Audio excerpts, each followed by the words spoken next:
வெனிசுலாவை அமெரிக்காவின் 51வது மாகாணமாக இணைக்க அமெரிக்க அதிபர் டொனால்டு டிரம்ப் விருப்பம் தெரிவித்திருக்கிறார். உலக பேஸ்பால் கிளாசிக் போட்டியில் இத்தாலியை வெனிசுலா வீழ்த்தியதை தொடர்ந்து அந்த நாட்டை அமெரிக்காவுடன் இணைப்பது குறித்து டிரம்ப் சமூக வலைதளத்தில் பதிவிட்டுள்ளார்.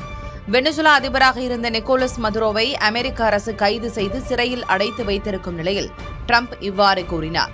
இதேபோல் வட அமெரிக்க நாடான கனடாவையும் ஐரோப்பிய நாடான கிரீன்லாந்தையும் அமெரிக்க மாகாணங்களாக இணைக்க விரும்புவதாக டிரம்ப் கூறி வருகிறார். வெனிசுலாவை தொடர்ந்து கியூபாவை தனது அடுத்த இலக்கு என அமெரிக்க அதிபர் டொனால்டு டிரம்ப் அறிவித்திருக்கிறார். வெனிசுலாவில் அமெரிக்க படைகள் புகுந்து அதிபர் மதுரோவை ஏற்கனவே கைது செய்துள்ள நிலையில் கியூபாவை விடுவிப்பதோ அல்லது வசப்படுத்துவதோ தனக்கு மிக எளிதான காரியம் என டிரம்ப் தெரிவித்திருக்கிறார். வெனிசுலாவிலிருந்து கியூபாவுக்கு அனுப்பப்படும் எண்ணெய்க்கு அமெரிக்கா தடை விதித்துள்ளது. இதனால் கடுமையான பொருளாதார நெருக்கடி மற்றும் மின்வெட்டால் கியூபா தவித்து வருகிறது.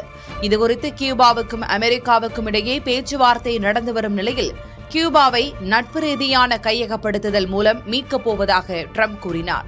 கியூபா தொடர்பாக என்னால் எதை வேண்டுமானாலும் செய்ய முடியும் என்று டிரம்ப் தெரிவித்திருக்கிறார்.